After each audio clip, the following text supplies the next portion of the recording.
Yesenia. Theodore. Primera de Corintios, Primera de Corintios capítulo 8. ¿Okay? Primera de Corintios capítulo 8. Los versículos no están en su bosquejo, así que si tiene su Biblia, pues sáquelo. ¿Okay? Y vamos a leer en el nombre del Padre, del Hijo y del Espíritu Santo. Amén.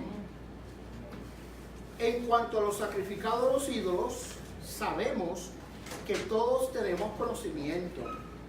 El conocimiento envanece, pero el amor edifica. Y si alguno se imagina que sabe algo, aún no sabe nada como debe saberlo.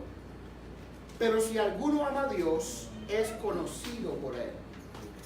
Acerca pues de las viandas que se sacrifican a los ídolos, sabemos que un ídolo nada es en el mundo y que no hay nada más que un Dios.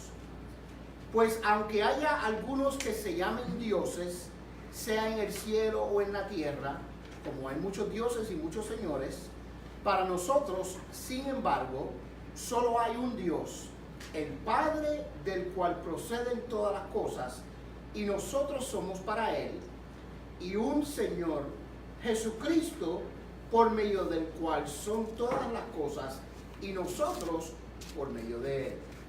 Pero en todos hay este conocimiento, porque algunos, habituados hasta aquí a los ídolos, comen como sacrificado a los ídolos, y su conciencia, siendo débil, se contamina.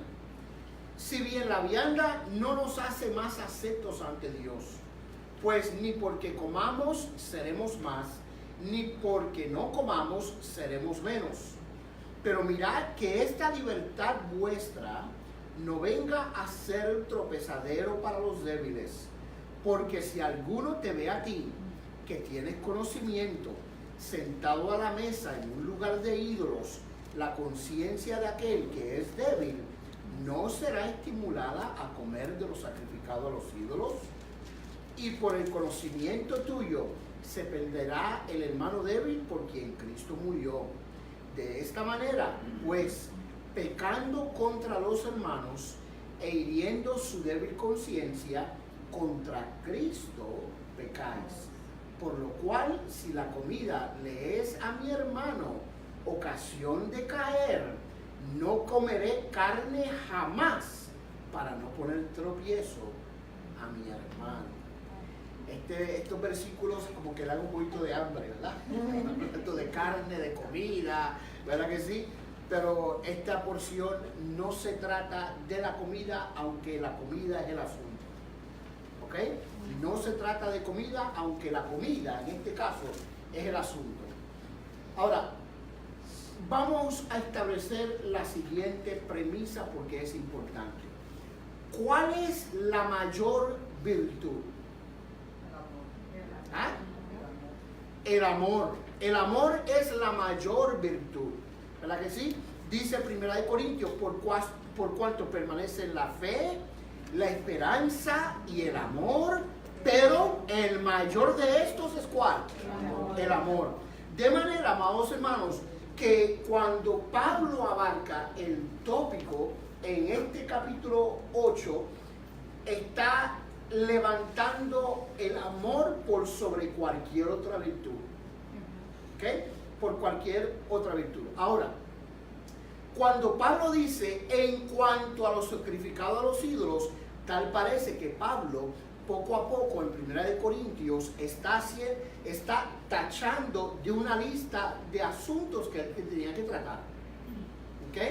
Primero, ustedes saben, ya lo dijimos, no queremos entrar en eso, pero en los primeros capítulos hablábamos de la división que había en la iglesia de Corinto.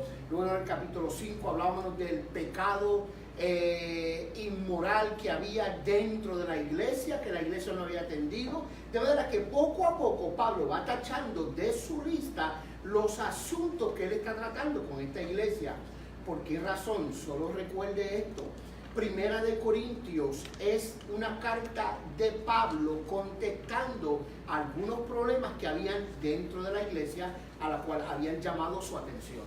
Por eso él dice, en cuanto a los sacrificados a los ídolos, o sea que él está abarcando ahora otro tópico. Ahora, bien importante, la conducta del creyente debe ser regida por varios principios importantes, pero ninguno mayor que el amor. ¿Okay?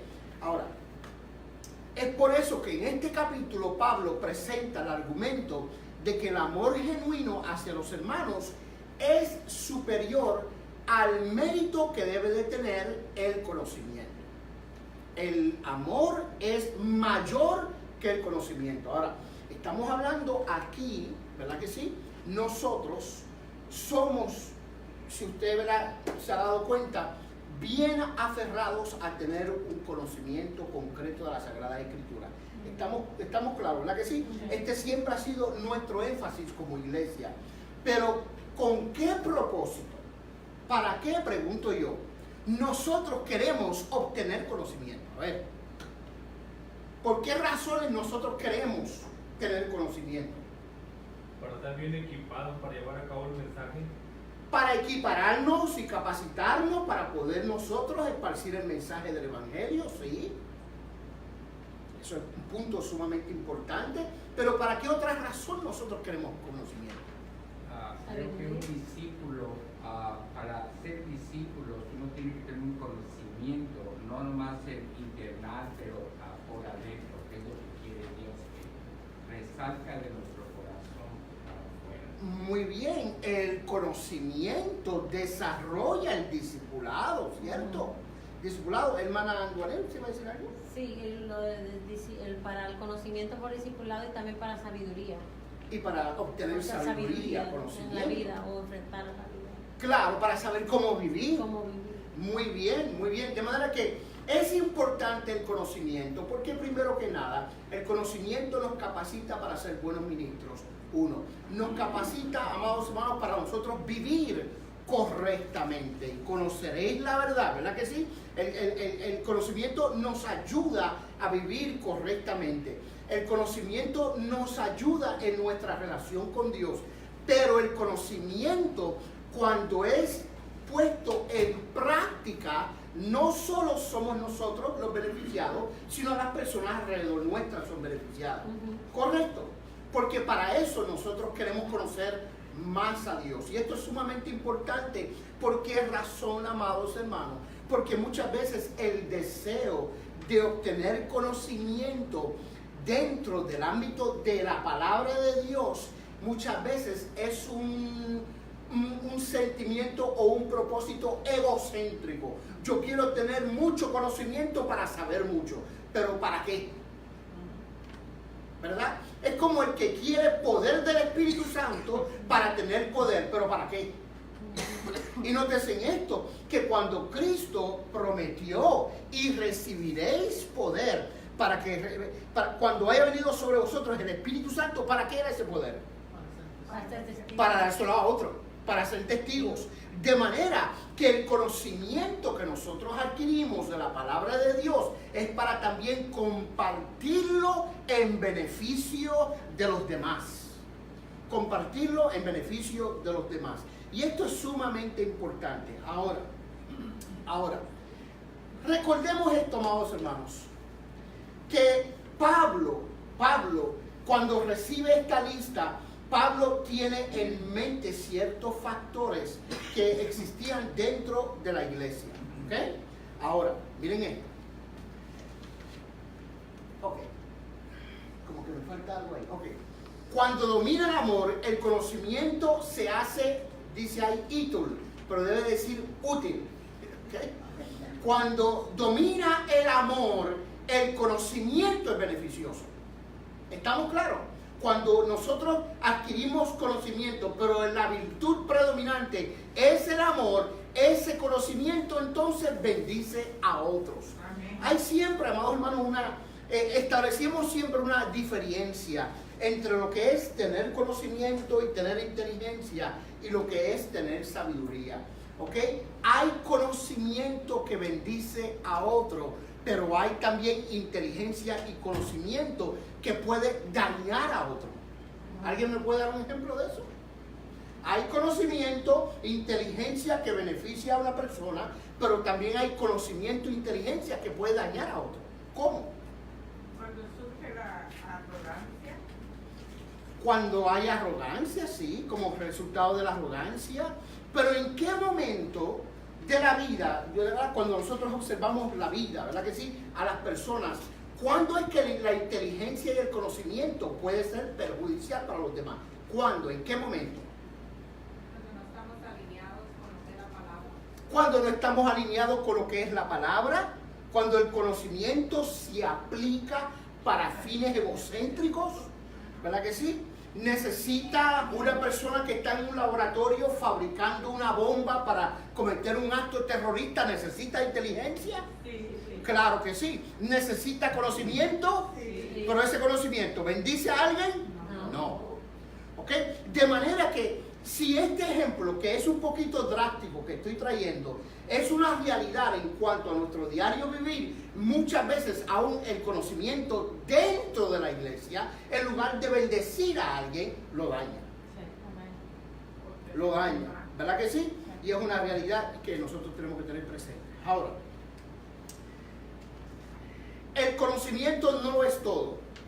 Nunca vamos a saber a cabalidad todo lo que debemos de saber. Nótense que primero Pablo, regreso un poquito, regreso. Dice, en cuanto a los sacrificados de los ídolos, sabemos que todos tenemos conocimiento. Dice, el conocimiento envanece, pero el amor edifica. O sea, que conocimiento sin amor es fútil. No tiene ningún resultado. Ahora, y mira lo que dice Pablo, que Pablo todavía no aborda el tema de la comida. Ahorita vamos a lo de la comida, pero Pablo en los primeros 3 versículos hace una introducción respecto al conocimiento y el amor para entonces hablar del tema que le han traído. Dice el versículo 2, y si alguno se imagina que sabe algo, aún no sabe nada, ¿cómo debe saberlo? Pero si alguno ama a Dios, es conocido por Él. ¿Verdad que sí? El conocimiento no lo es todo. Nunca sabremos a cabalidad todo lo que debemos de saber. El conocimiento es complementado por la experiencia, lo cual es un proceso que nunca se acaba. ¿Cuándo yo voy a terminar de aprender? Nunca. Nunca. ¿Cuándo voy a terminar de aprender las Sagradas Escrituras? Nunca.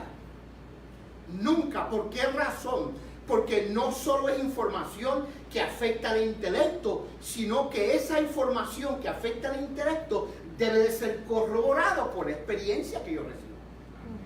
¿Estamos claros, amados hermanos? De manera que progresivamente nosotros vamos entendiendo más a Dios, conociendo más a Dios a través de la experiencia. Nadie puede decir, yo tengo una fe como la que tuvo David en Salmo 23, hasta que no pase por lo que pasó David. ¿Verdad que sí? Nadie puede afirmar, yo me identifico con el rey David, porque Jehová es mi pastor, nada me faltará, lo ha dedicado parte, ¿verdad? Conocemos el Salmo, pero nadie como David, por su experiencia, conocía lo que él declama en el Salmo 23 porque lo vivió. Poco a poco, en nuestro peregrinaje como creyentes, nosotros vamos confirmando el conocimiento que recibimos por nuestra experiencia. Y eso lo digo yo. Pablo dice, no pretendo que haberlo alcanzado todo. ¿De quién yo estoy hablando? Del hombre que escribió la mitad del Nuevo Testamento.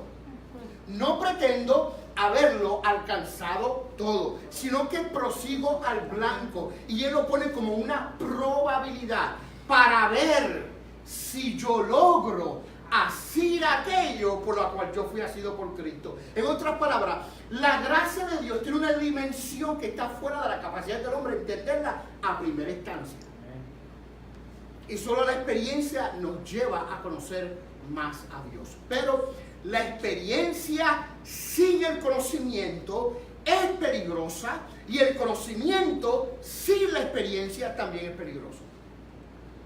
¿Estamos claros? El conocimiento sin la experiencia es peligroso, y la experiencia sin el conocimiento también es peligroso. Cualquiera habla de la fe de lo que saca de un libro. Vívalo. ¿Verdad que sí? Cualquiera puede hablar de la misericordia sacándolo de un libro, pero vivirlo es el asunto, ¿verdad?, importante. Ahora, cuando digo esto, por favor, no me saquen de contexto con lo que voy a decir, pero el conocimiento también es transitorio, ¿ok? Transitorio, o sea que el conocimiento cambia y varía con el tiempo. Ahora, cuando digo esto, no estoy hablando de las Sagradas Escrituras. Dice amén, amado hermano. No estoy hablando de las Sagradas Escrituras, porque la palabra de Dios es viva y eficaz, penetrante como una espada de dos filos, y la palabra de Dios nunca cambia. Dios no se mueve, en Él no hay sombra de variación. Ahora, vamos a tomar vamos a tomar a Salomón, que vivió en aquella época. Pongámoslos ahora aquí al frente y digámosles a Salomón, háblenos de Jesucristo. ¿Le va a poder decir algo? ¿Verdad que no? ¿Por qué razón? Porque el conocimiento que él tenía estaba restringido a la época en la cual él vivió. Pero conoció Salomón la gracia, conoció la muerte de Cristo, conoció lo que la muerte de Cristo hace. No. De manera, amados hermanos, que el que tiene un conocimiento, pero no ha transitado a un conocimiento de la palabra de Dios, entonces se queda atrás. ¿Por qué yo establezco esa premisa?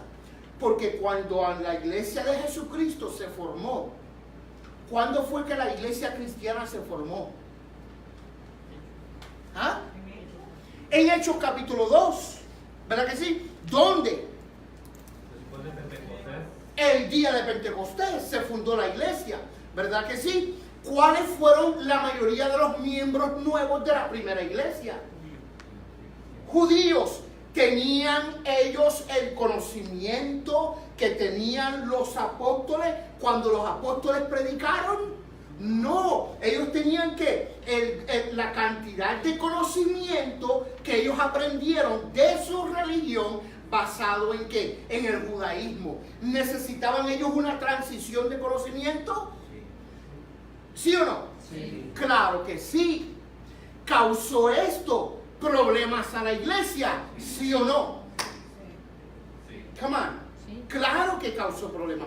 ¿Cuál fue el problema que esto causó a la iglesia? Que hubieran personas con un conocimiento antiguo que no pudieron ser renovados en el nuevo conocimiento, en la gracia. ¿Qué problemas causó esto en la iglesia? A ver. Sí. Cuando los gentiles se estaban convirtiendo, les querían algunos imponer, lo que te digo la hermana, lo de la circuncisión, entre otras cosas. Exacto, cuando los nuevos creyentes en Hechos capítulo 2 se convirtieron y luego Pablo comienza a predicar y Pedro comienza a predicar a los gentiles, porque Dios preparó a Pedro para predicar ¿a dónde? Gentiles. ¿En casa de quién? El centurión, ¿llamado cómo? Cornelio. En casa de Cornelio. ¿Lo tuvo que preparar Dios? ¿A Pedro? ¿Cómo? Cuando estaba en la azotea en la hora tercera de la tarde, en la hora novena de la tarde, y de momento baja un lienzo, ese lienzo se abre y había de todos reptiles que se arrastraban sobre la faz de la tierra, y Dios le dice, oí una voz que le decía a Pedro, mata y come. ¿Y qué dice Pedro? ¿A dónde fue Pedro? Al conocimiento antiguo. No me es lícito comer lo que Dios ha maldito. Y Dios le dice, lo que yo limpié, no lo llames tú inmundo. En otras palabras, aún Pedro inicialmente su conocimiento no había sido transitado al conocimiento de la gracia, pero lo aprendió Pedro ¿cómo? ¿Cómo lo aprendió Pedro? Experiencia. Con la experiencia. Con la experiencia, ¿verdad que sí? Con la experiencia. Ahora, esto es sumamente importante. ¿Por qué razón? Porque cuando no tenemos un conocimiento claro de la gracia, nuestro conocimiento daña a los demás. ¿Ok? Ahora, dice, si alguno se imagina saber algo aún no sabe nada como debe de saberlo. ¿Por qué? Porque el conocimiento es progresivo. Pero si alguno ama a Dios, es conocido por Él. ¿Ok? Si alguno ama a Dios, es conocido por Él. Ahora, voy a ir un poquito acá atrás. Recuerde esto, el conocimiento, amados hermanos, no lo es todo, es transición, y el conocimiento va a dejar de ser.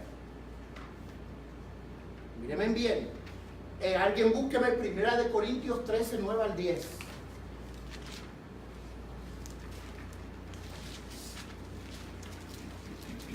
Primera de Corintios 8 al 10.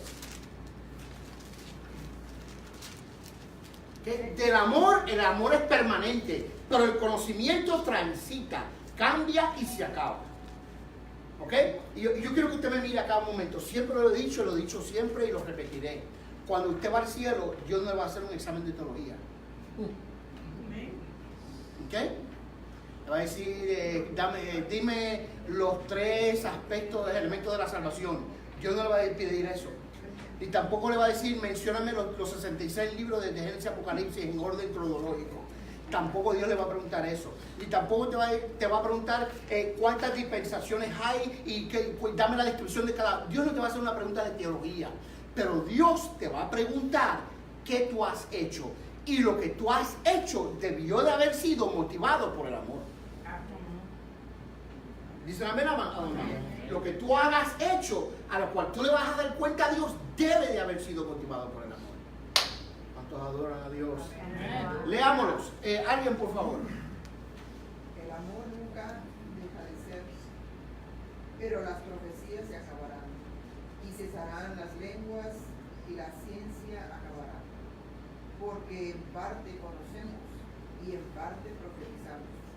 Mas cuando venga lo perfecto, entonces lo que es en parte se acabará. Cuando dice más cuando venga lo perfecto, ¿qué es cuando venga lo perfecto? Cuando estemos frente a Cristo cara a cara, ya no necesitamos saber otra cosa. Dice amén, amado hermano. ¿Ok? Pero esto es importante. ¿Por qué razón? Porque hay gente que protege más su conocimiento que ejecutar el conocimiento en el amor. Protege más a su conocimiento. Y sí, hay que proteger el conocimiento. Sí, hay que proteger la verdad. Pero no a cambio del amor. ¿Se puede defender la verdad en amor? Sí o no. ¿Se puede enseñar y predicar en amor? Sí o no. ¿Okay? Eso es importante. Ahora, lo que dice el versículo 3, pero si alguno ama a Dios, es conocido por Él. Mire lo que dice aquí. Somos capaces de reconocer ese conocimiento cuando vemos que en la vida de alguien se muestra la gracia, la humildad, la integridad y la obediencia. Si yo estoy observando a Wilmer y yo veo que Wilmer tiene gracia, es un hombre humilde, tiene integridad de corazón y es un hombre obediente, ¿qué yo digo de Wilmer? Que él conoce a Dios. ¿Verdad que sí, amado hermano? Porque la evidencia de que nosotros conocemos a Dios no es el conocimiento que nosotros expongamos, sino la conducta que nosotros tengamos. Este es un verdadero hijo de Dios. A lo mejor no se sabe el Salmo 119, qué vergüenza le debería dar si no lo sabe. ¿Verdad que sí? A lo mejor no se sabe el Salmo 119, a lo mejor no se sabe los 4 evangelios de memoria, pero vive en humildad, en sabiduría, en gracia, en integridad y obediencia, lo cual entonces se entiende por su conducta que es un hijo de Dios. Que es un hijo de Dios, ¿ok? Ahora, ¿qué es lo que Pablo ha tratado de afirmar en los versículos 2 y 3? Que el que afirma conocer a Dios lo demuestra ¿cómo? Por la forma en que vive. Por la forma en que vive. Hay una expresión por ahí, un decir por ahí que dice que cuando tu ortodoxia es correcta, tu ortopraxia también. O sea, cuando tu conocimiento de Dios es correcto, esto va a resultar en una vida práctica correcta. ¿Verdad que sí, hermano? Y esto es una gran verdad. ¿Sí o no? Sí. Claro que es una gran verdad. Ahora, todos los tesoros, la sabiduría y conocimientos de Dios están atesorados ¿en quién? ¿En la persona de quién? De Jesucristo. Por eso el que tiene a Jesucristo lo tiene todo. Dicen amén, amado hermano. El que tiene a Jesucristo lo tiene todo. Vamos a buscar Colosenses 2, 2 al 3. Mandándole, por favor, si lo tienen. Colosenses 2, 2 al 3.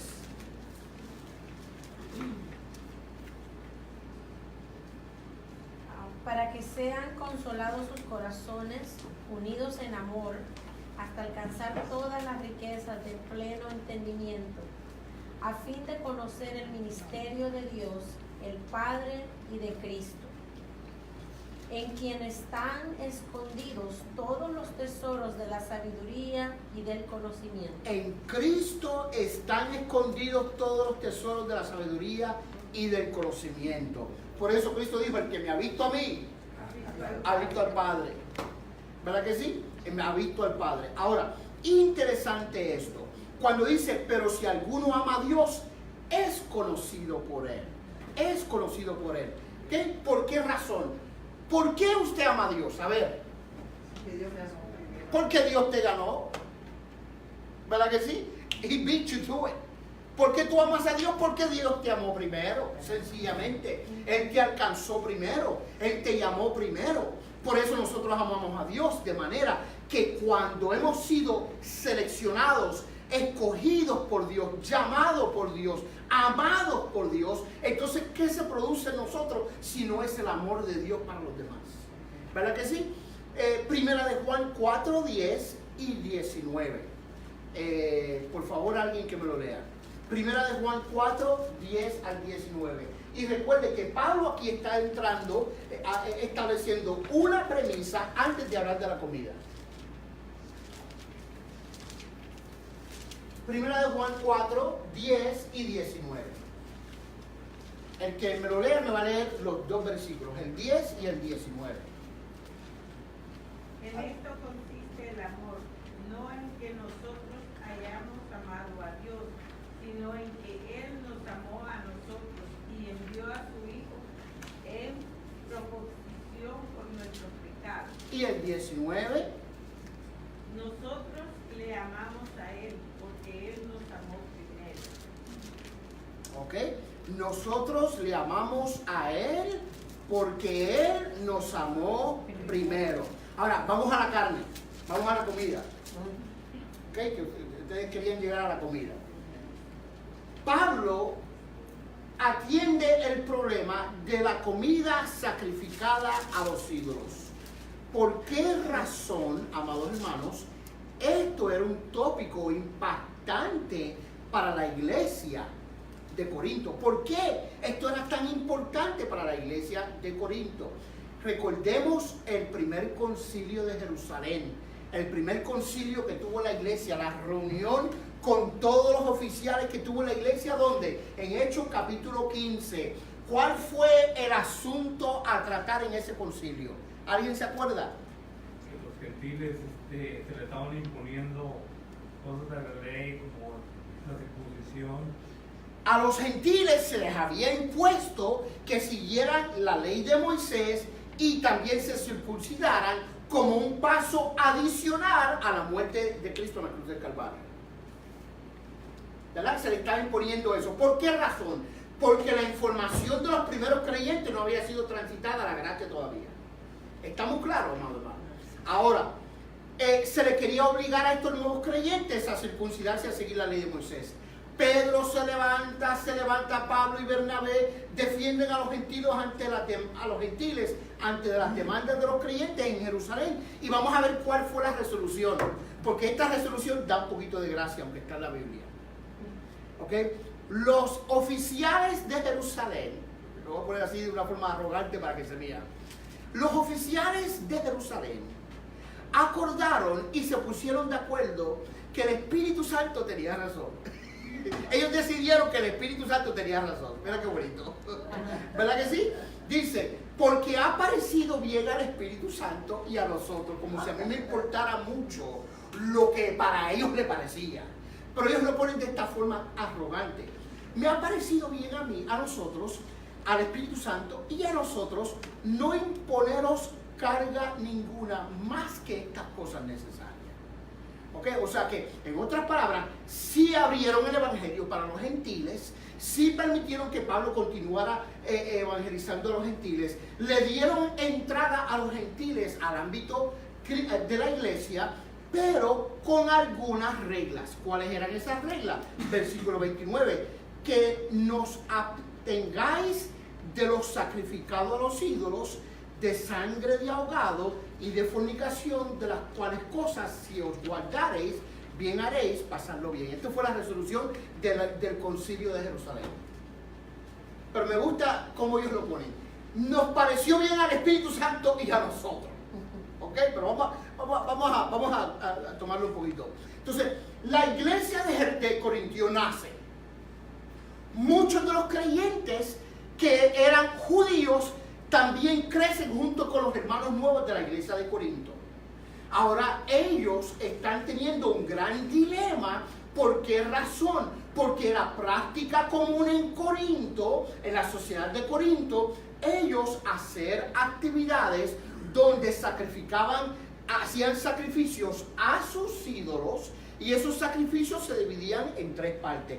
Primero, el ídolo hacían un sacrificio donde quemaban una porción del sacrificio a los ídolos. La segunda porción era para el sacerdote de esa religión, de esa deidad, ¿verdad? Él se quedaba con esa carne. Y también la familia que ofrecía el sacrificio se quedaba con una parte para llevársela a su casa. ¿Ok? Hasta ahí estamos bien, ¿verdad que sí?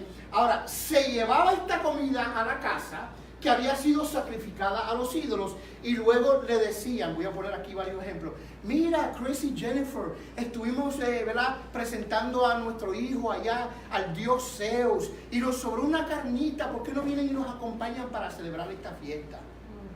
Entonces, muchos creyentes de Corinto iban y comían de la carne junto con la familia. Ahora, ¿se oye bien? ¿Se oye bien lo que acabo de decir? Come on, come on. No se oye muy bien.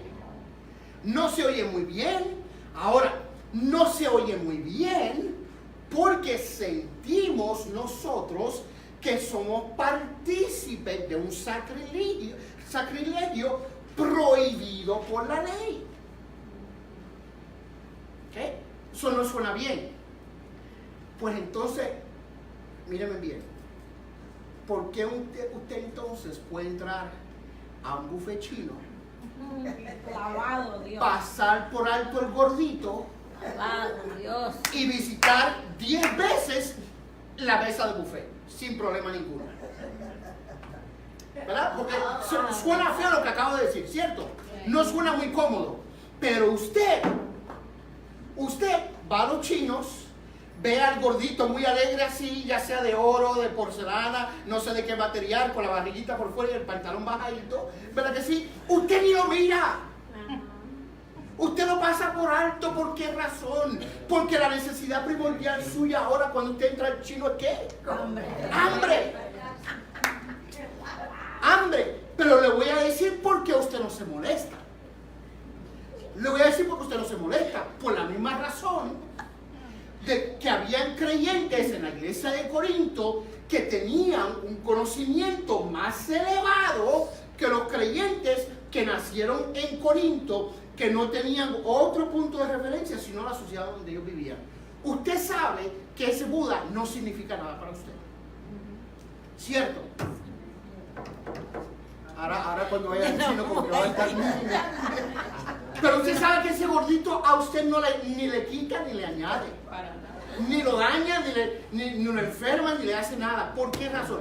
Porque usted, escúcheme, tiene un conocimiento más allá de lo que ese Buda, esa estatua representa. ¿Por qué razón? Porque usted sabe que eso no tiene vida. Porque usted sabe que eso es un pedazo de porcelana inservible, que no daña su vida espiritual. Pues entonces, ¿qué pasa? Este era el asunto. Este era el asunto. Habían creyentes en la iglesia de Corinto, amados hermanos, que habían adquirido un conocimiento donde ellos sabían que eso no importa. Eso no afecta a mi salvación. ¿Me siguen, amados hermanos? Híjole. El versículo 4 del capítulo 8 dice, Pablo, un ídolo no es nada. Eso es un conocimiento que usted tiene. Que ese ídolo no significa nada. Usted sabe que hay un Dios. Usted ve a Buda y usted dice, ¿será él parte de la deidad? Usted no piensa, ¿será ese gordito parte del cielo? Y estará en el, ¿será? Usted no piensa eso porque usted sabe que hay un ¿qué? Un Dios. Un solo Dios y un solo mediador entre Dios y los hombres, llamado ¿quién? Jesucristo. ¿Ok? Ahora, Pablo les recuerda a los que tienen conocimiento, ustedes saben que los ídolos no es un problema, porque eso no tiene vida. Ustedes saben que hay un solo Dios. Dice, el hecho de que comamos las viandas o no, no nos quita ni nos añade algo. O sea, si un ídolo no es nada y Dios solo es el que está en el cielo, entonces, ¿qué diferencia hay si comemos de las viandas o no? Ninguna, dice Pablo. O sea, Pablo está afirmando aquí, mírenme bien, Pablo está afirmando aquí que para el que tiene un conocimiento respecto a esto, no está en pecado. Jamás. ¿No va usted a una fiesta de su familia que a lo mejor no es cristiana, se sienta allí y usted sabe qué hacer o no hacer, pero no se siente, ay, pequé delante del Señor? ¿Por qué razón? Porque usted sabe que usted no va a entrar en la conducta que ellos entran, ni va a participar de lo que ellos participan, pero usted va como familia a estar ahí porque usted los ama. ¿Cierto? Así que Pablo está diciendo, el conocimiento es importante. ¿Por qué razón? Porque te libra del sentido de culpabilidad conociendo tú los datos. Dios es uno, no hay ídolos que tengan vida, ¿verdad que sí? Los ídolos son un pedazo de madera, un pedazo de yeso, y solamente Dios está en el cielo. Pero hay un problema. ¿Ok? Pablo ahora apela al amor antes que al conocimiento. ¿Por qué razón? Porque solo porque tú hayas alcanzado un conocimiento y una madurez en ese asunto, no significa que todos los cristianos tienen el mismo conocimiento. ¿Me siguen, amados? No significa que todos los cristianos tienen ese mismo conocimiento. Versículo 7, por favor, alguien leamos. Pero no en todos hay este conocimiento, porque algunos, habituados hasta aquí a los ídolos, comen como sacrificado a ídolos, y su conciencia, siendo débil, se contamina. En otras palabras, habían personas en la iglesia de Corinto que comían esta comida sin que la conciencia les dañara, porque tenían un conocimiento de que solamente Dios es Dios, los ídolos no son nada. Pero habían personas que en toda su vida en Corinto lo practicaron, y cuando lo practicaban religiosamente. Y cuando ellos veían a creyentes participando de esto, ellos sentían, ¿cómo es posible si yo hacía esto para venerar a mi Dios, que hayan creyentes que lo estén haciendo? ¿Por qué razón? Porque estos creyentes no habían alcanzado la madurez y el conocimiento que otros creyentes habían alcanzado. Esto es importante. Esto es importante. ¿Por qué razón? ¿Por qué razón? Le voy a poner un ejemplo. Hay personas que si oyen una canción no cristiana, automáticamente recuerdan los momentos cuando oían la canción fumando,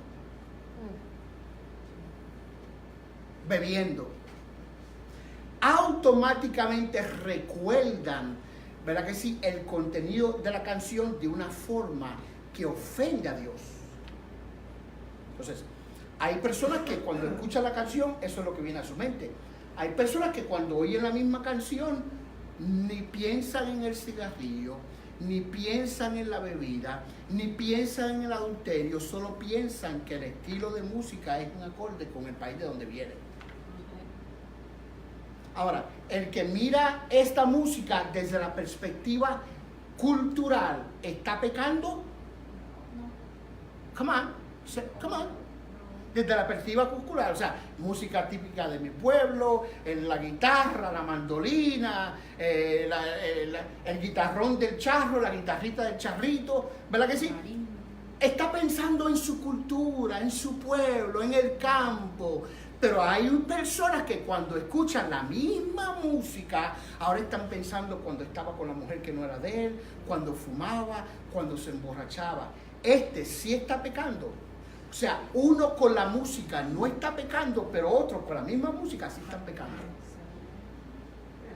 ¿Me explico? Entonces, ahí es donde,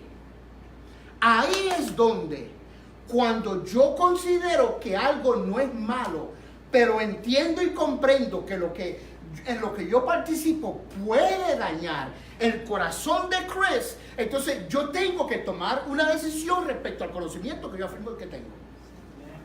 Pues yo tengo el conocimiento de saber, eso no es pecado, eso es cultural, ¿verdad que sí? Esto no ofende a Dios, la Biblia no habla nada sobre eso, pero a Chris esta misma experiencia lo lleva a contemplar una vida que desagrada a Dios. Entonces, está ahora en mí decidir si yo lo hago porque tengo el conocimiento y no importando cómo se sienta Chris, o me abstengo de hacerlo por amor y edificación a la vida de Chris. Ahí yo tengo que decidir. ¿Me siguen, amado hermano? Entonces, ¿qué es lo que está diciendo Pablo aquí? Todo te es lícito, pero no todo te conviene. Todo me es lícito, pero no me dejaré dominar de ninguna de las cosas. ¿Por qué razón? Mire esto. ¿Cómo entonces deben de conducirse los que tienen la madurez y conocimiento para saber lo que no es perjudicial? Significa que tenemos la libertad absoluta para comer porque a nosotros no nos perjudica. Ahora tenemos que meditar si lo que yo hago, que a mí no me afecta espiritualmente, daña en la vida de mi hermano y el corazón de mi hermano, porque lo lleva a él a contemplar no lo cultural, sino lo que le puede hacer daño. Entonces yo le estoy causando a mi hermano problemas espirituales, y yo delante de Dios he pecado contra mi hermano, y ahora por no abstenerme, por tener supuestamente un conocimiento de madurez, ahora no solo estoy pecando contra mi hermano, estoy pecando contra Dios. ¿Por qué razón? Porque yo sé que si yo entro en esta conducta, estoy dañando la vida de mi hermano. Y si por yo sentirme libre en Cristo, lo hago como quiera, indiferente a qué le cause a mi hermano, yo estoy mal. ¿Me están siguiendo, amado hermano? Esto es importante que nosotros lo entendamos. Porque esto precisamente no es problema, no es cuestión de la carne del sacrificado a los ídolos, es cuestión del amor y la consideración que los que tenían conocimiento debían de tener para no dañar al hermano que era débil, de débil conciencia. Dice amén, amado hermano. Y esto es una gran realidad. ¿Por qué razón? Porque cuando nos olvidamos del amor, nuestro conocimiento nos condena. El conocimiento de libertad que nosotros muchas veces afirmamos, si no lo usamos en beneficio de nuestro hermano, nos condena. ¿Por qué? Porque usted siente la libertad en Cristo. Usted no siente que ha ofendido a Cristo. ¿Verdad que sí? Hay gente que, mire, hay gente, amado hermano, que oyen una canción que no es cristiana y al otro día se pierden. Se pierden. Porque la canción, el pensamiento, los llevó a la lujuria, al pecado, a los recuerdos y los atrajo. ¿Verdad que sí? Entonces, ¿a esta persona le conviene que le demos un mal ejemplo? No, hay que cuidarnos y preservarnos de no dañar el corazón de un hermano que es débil. ¿Por qué razón? Porque a lo mejor esa fue su vida. Por eso ella dice, si tu plato de comida es dañino para tu hermano, ¿qué dice la Biblia? Mi amado hermano, aunque tú te sientas libre, no te lo comas. ¿Por qué? Porque comiéndotelo vas a dañar a tu hermano. Y si tú dañas la conciencia de tu hermano y afectas su vida espiritual, Dios te hace a ti responsable. ¿Me siguen, amados hermanos? Preguntas aquí, preguntas, porque ya se me fue el tiempo. ¿Hay alguna pregunta al respecto? Ok. En Corinto, no todo creyente tiene un conocimiento completo de las doctrinas de Dios, Cristo y la creación. Habían cristianos recién salidos del paganismo cuya fe en el Señor era débil por la falta de conocimiento y madurez cristiana. ¿Ok? Ahora mira lo que dice Pablo en el versículo 9. ¿Me dan 4 minutos y medio? Sí, sí. Ok. Pero mirad que esta libertad vuestra no venga a ser ¿qué? Tropezadero para los débiles. Tu libertad, tu conocimiento no sea tropezadero para los débiles. Porque si alguno te ve a ti que tienes conocimiento sentado a la mesa en un lugar de ídolos, la conciencia de aquel que es débil no será estimulada a comer de los sacrificados de los ídolos. O sea, usted está instigando al pecado de esta persona.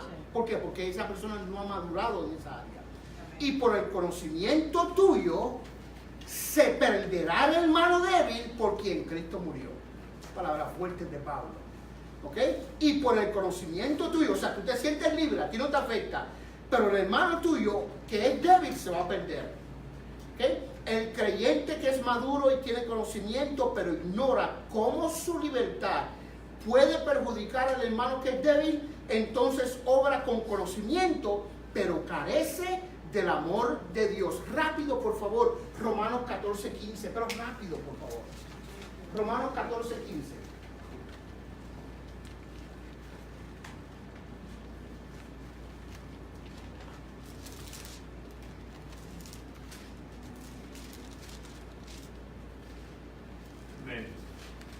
Léalo, mi hermano. Pero si por causa de la comida tu hermano es contristado, ya no andas conforme al amor.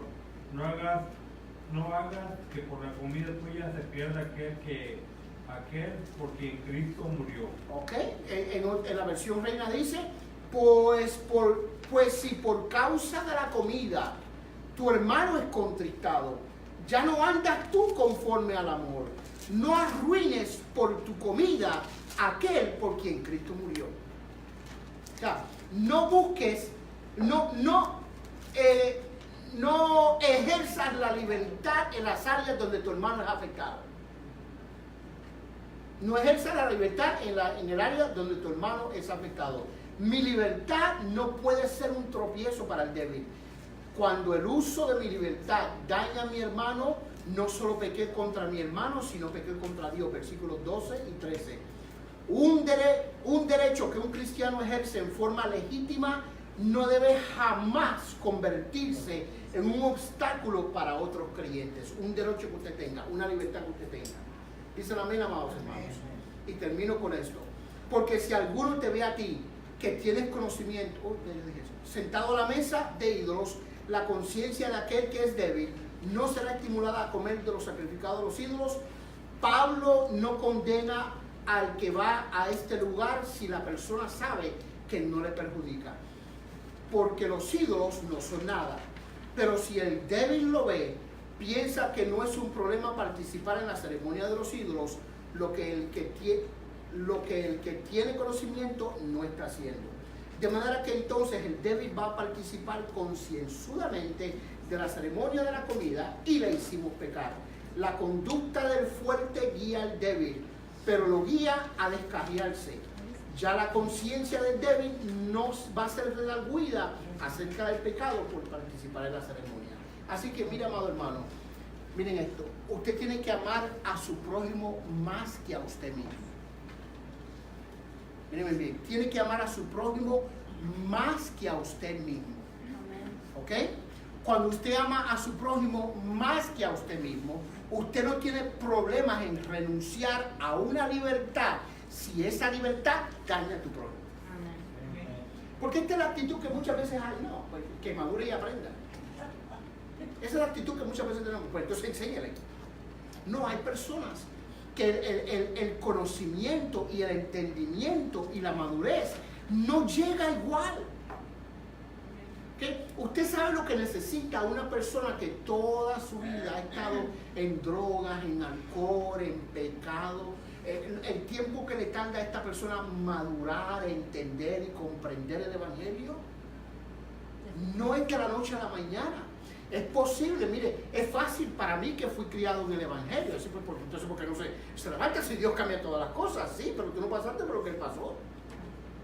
¿Verdad que sí? Pues porque Él es así. Y muchas veces este es el error que nosotros tenemos. nosotros juzgamos a los demás basado en las cosas que nosotros pudimos superar, asumiendo que todo el mundo lo debe superar como lo superamos nosotros. Yo hacía droga por 20 años y lo dejé de la noche a la mañana. Eso eres tú, gloria a Dios por eso. El hermano no. Yo cuando me convertí a Cristo ya no me gustaban las mujeres, yo solo Jesucristo. Fine, el hermano no. ¿Verdad que sí? No, que sí. Yo bebía de día y de noche, vine a Cristo y todo es nuevo. Sí, el hermano no. Entonces, tú tienes que proteger el bienestar de tu hermano, pero no a expensas de tu libertad. Tú tienes que cuidar tu libertad. Y si tienes que renunciar a tu libertad por la bendición de tu hermano, no eres otra cosa que un buen imitador de Jesucristo, que renunció a su propia libertad para darte a ti la tuya. Pongámonos de pie. El tiempo se acabó, pero esto es importante. ¿Sabe por qué, amado hermano? Porque en Cristo usted vive la libertad en Cristo, pero no hay mayor bendición que por causa de Cristo y el bienestar de su hermano, usted, como dice Pablo, aprender a abstenerse. Solo, mire lo que dice el último verso, y con esto termino. Mire cómo dice Pablo, porque Pablo es bien tajante respecto a este último versículo. Mire lo que dice Pablo. Por lo cual, si la comida le es a mi hermano ocasión de caer, no comeré carne jamás. Está diciendo Pablo. O sea, yo estoy dispuesto a abstenerme de lo que tenga que abstenerme por amor a mi hermano, para no poner tropiezo a mi hermano. Y esa es la actitud de Cristo. Y todos queremos ser como Cristo. Amén. Oremos en esta noche. Señor, gracias. Te adoramos y te bendecimos, Dios mío. Tú eres un Dios bueno y tu misericordia es para siempre. Ayúdanos, Señor, como hijos tuyos, Señor, poner el amor como lo más importante en nuestra vida, Señor. No hay mayor bendición, Dios mío, el que yo pueda, Señor, como tú hiciste conmigo, Señor. Poner mi vida a un lado, mis placeres y mi libertad a un lado, Señor. Abstenerme de lo que sea con tal de que mi hermano sea levantado, edificado, bendecido y que mi hermano pueda crecer en la gracia. Para eso tenemos el conocimiento, Señor. Para bendecir a otro, para levantar a otro. Ayúdame, Señor, si hay alguna área de mi vida, Dios mío, donde el egocentrismo domina y no veo el bienestar de mi hermano y solo pienso en mi bienestar y mis deseos, ayúdame, Señor, a entender que por mí tú lo hiciste, dejaste tu trono, dejaste tu gloria, viniste a esta tierra, Dios mío, sufriste como hombre para que yo pudiera tener vida, para que yo pudiera ser levantado. Enséñame, Señor, a hacer eso con la vida de mi hermano. En el nombre de Jesús, únenos como familia cada día más, Dios mío.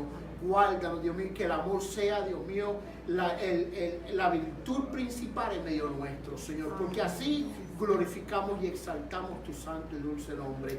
Bendice a cada hermano, Dios mío, en el regreso a su hogar. Cuídanos y guárdanos, Dios mío, y con tu bendición nos despedimos en esta noche, no de tu presencia, sino de este lugar, en el nombre del Padre, del Hijo y del Espíritu Santo. Amén y amén.